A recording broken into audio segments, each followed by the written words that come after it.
teach you how to read Banjo tablature. Banjo tablature is just another way of communicating musically what I'm playing on my banjo, but on a piece of paper. Before we dig into Banjo tablature, let's take a closer look at our banjo. Your banjo has 5 strings. Your first string is way down here. Your second string, your third string, your fourth string, which is your lowest note, and your fifth string, which is your highest note. A lot of times people think that this note up here is your first string, but it's actually not. And the reason why they think it's their first string is because you're looking down from this high advantage, and the first string you see is this string right here. But that is not. It's actually deceptive. It's down here. This is your first string, and this is your fifth. Something else that throws people off is this fifth string is actually your highest note on your banjo when you're strumming open. And it's a drone note, so we'll get into that later. So yeah, we have the first, second, third, fourth, and fifth. Let's talk about banjo frets. A banjo fret is this nickel-looking metal bar on your banjo. If I told you to bar your first fret, I'm not asking you to put your fingers on the actual metal fret. I'm asking you to put it behind it. So just behind this metal bar. So this is your first fret. Second fret would be right behind the second metal bar. Third fret, fourth fret, fifth fret, and so on. Let's put two things together. If I asked you to put a finger on the first string, second fret, what you'll do is you'll find your first string down here, and then you'll find your second fret. So 1, 2. If I said first string, fourth fret, you go first string, 1, 2, 3, 4. If I said third string, second fret, you'd count up to your third string, 1, 2, 3, and go to your second fret, 1, 2. So 1, 2, 3, 1, 2. Fourth string, fourth fret, you go 1, 2, 3, 4, and then 1, 2, 3, 4. Now that we've talked about the banjo, let's talk about the sheet music, the banjo tab. Banjo tablature has 5 lines. Each line represents a string. We have up here our first string, second, third, fourth, and fifth. What's confusing to most people at first is you have your first string up here, which represents the string that's all the way down here. It's kind of backwards, right? You have your first string, whereas your fifth string is down here and your fifth string is up here. So it's kind of like if you're taking this tab and looking at it backwards. If you looked at it like this, you'd have your first string, second, third, fourth, and fifth. First, second, third, fourth, fifth. It becomes easier later the more you practice reading tablature. You can see on the banjo tab that I provided that each string has numbers on them. So if we went to this first note, it'd be first string with a 0. That 0 represents playing the first string open. If you go to the next note, it's first string with a 2. That 2 represents second fret. So it'd be first string, second fret. The next note would be second string, open for the 0. Then we go to second string, first fret. Let's talk about measures. Here's our first measure. It stops at this line. This is called a bar line. So we have our first measure, and this bar line separates the first measure from the second measure. We're in 4/4 timing today. That means there's 4 beats per measure. So if you're tapping your foot, you'd tap it 4 times. 1, 2, 3, 4. Then go on to the next line. 1, 2, 3, 4. Next. 1, 2, 3, 4, and so on and so forth. So we'll have our first measure, second, third, fourth, fifth, sixth, seventh, eighth. We have our first exercise, second, third, and fourth. Something to keep a lookout for in the future are the letters above the tablature. H means hammer on, P means pull off, S means slide, and T means thumb for drop thumb. It's okay if you don't know what a hammer-on or pull-off means right now, because we're going to get into that in a later video. If you look at the A section, you'll notice that when you get to the end, you'll see two lines with two dots. This is a repeat sign. That means you'll play your A section once, and then go back to the beginning and play it again.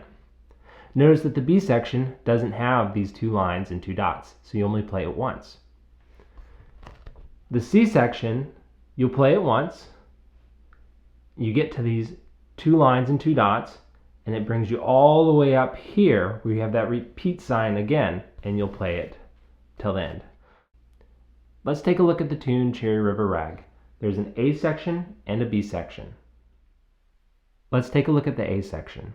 The A section has something called a first ending and a second ending. So the first ending is right here, and the second ending is right here. You'll notice the first ending has a bracket with a 1. The second ending has a bracket with a 2.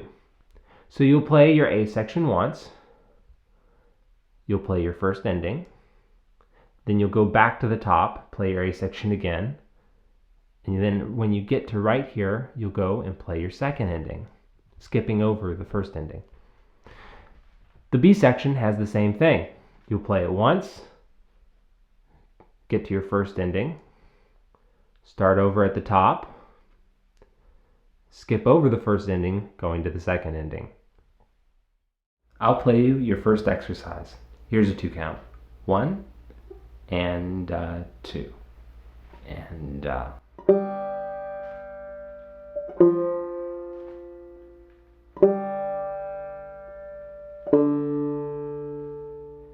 Here's the first note of the first measure. You're going to hit your third string open. So you'll count 1, 2, 3, and you'll hit it open. The second note of the first measure is 4th string, 3rd fret. So you'll go 1, 2, 3, 4, and then 1, 2, 3. Now we're on our second measure. So the first note of your second measure is hitting your third string open. So 1, 2, 3. Then you'll hit your 4th string open. So you'll have 1, 2, 3, 4. Let's play that first exercise together. We'll put the first measure and the second measure together. 1 and 2 and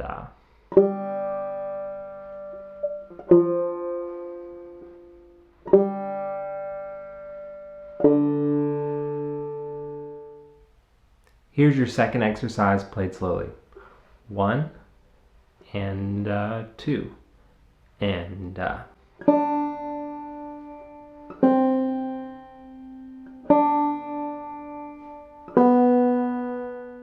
So the first note of this exercise is hitting your first string open. Then you're going to hit your second string, 1st fret. So second string, and then 1, 2, 1st fret. Your second measure of this second exercise is hitting your first string open. Then hit your second string open. Let's play this second exercise together.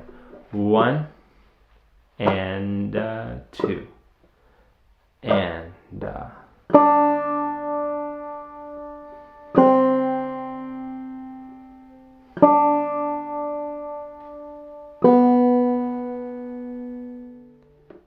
Here's your third exercise played slowly. 1 and 2 and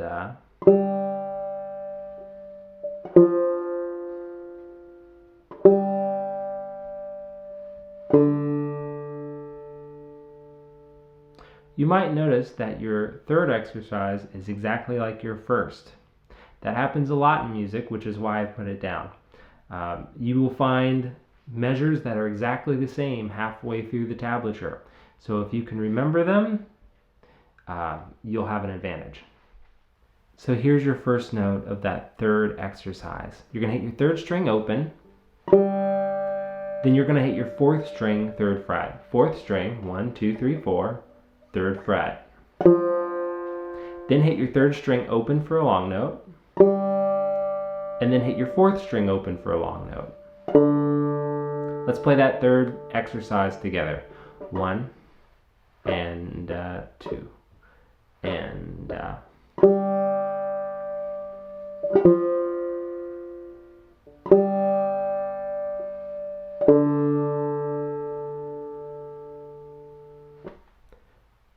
Now we're on our fourth and final exercise. Here it is played slowly. 1 and 2 and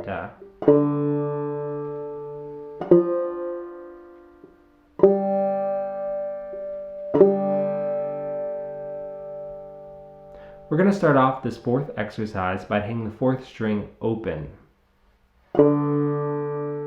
Then you'll hit your fourth string, third fret, so 1, 2, 3, 4, 1, 2, 3. Then hit your third string open for a long note, and then repeat it again, hitting your third string open.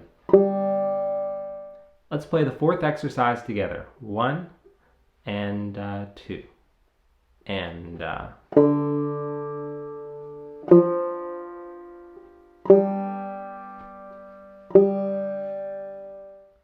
Well, here's a surprise. If you take all of the exercises that we've played, 1, 2, 3, 4, and put them together, you have the outline of the tune Groundhog. What we've done here is we've taken the tune and stripped away all of the extras to the bare melody. So we have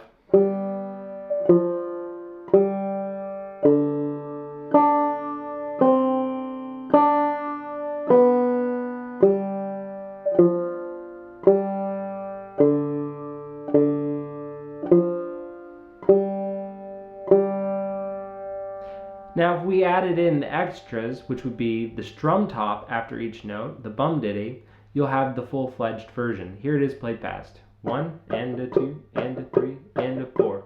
Here comes Granny, she's walking with a cane. Here comes Granny, she's walking with a cane. Said she's gonna eat that groundhog brain. Oh, groundhog. Before we move on to note value, I want to talk about the tune Groundhog a little more. I want to talk about the structure of the tune.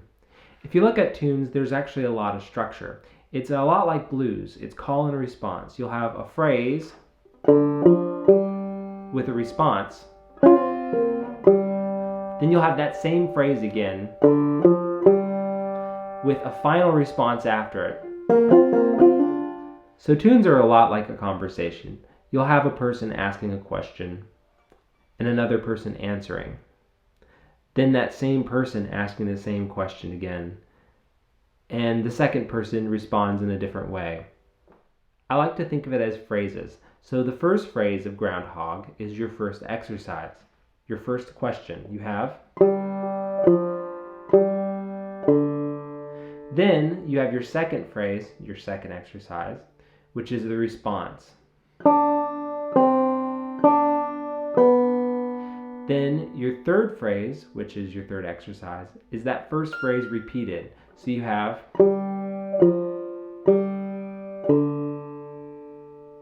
Then you have your final phrase, your fourth and final phrase or exercise, which is a new phrase. A lot of times tunes are broken into A and B sections. This tune is just one section, just A. So you'll have a tune broken into an A section and a B section, and then a lot of times you'll break that A section into these 4 phrases, and the B section into 4 phrases. Call, response, same call, final response, and then the B section will have the same thing. Look out, sometimes in the B section you'll have some of the same phrases from the A section.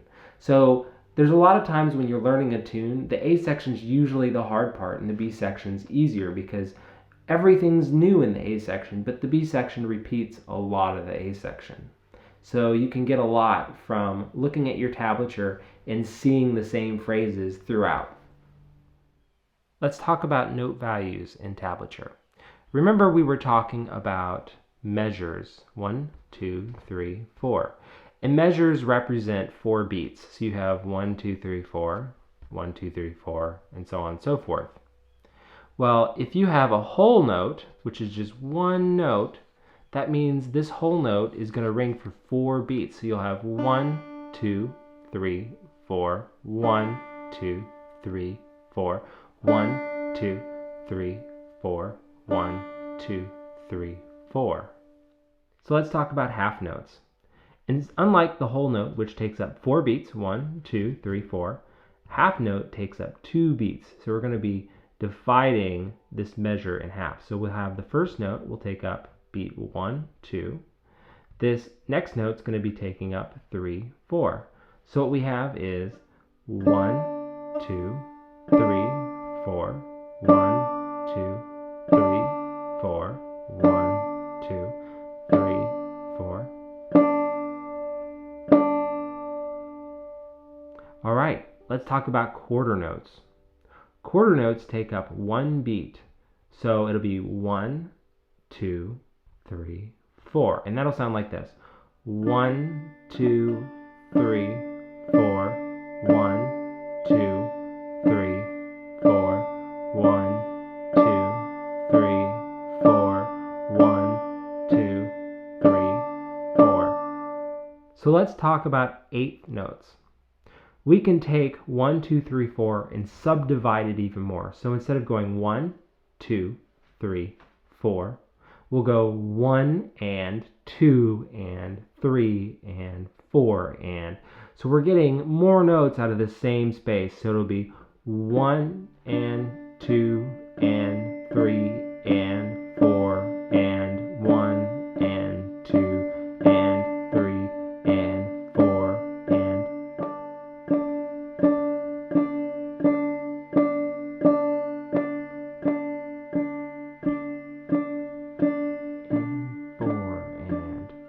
All right, so usually the and represents a hammer-on or a pull-off or drop thumb. I understand you might not know how to do that yet, but the 1 and the 2 and the 3 and 4 are usually the down beats, and the ups are the pull-offs. The ands are the pull-offs and hammer-ons and drop thumbs that we'll get into later.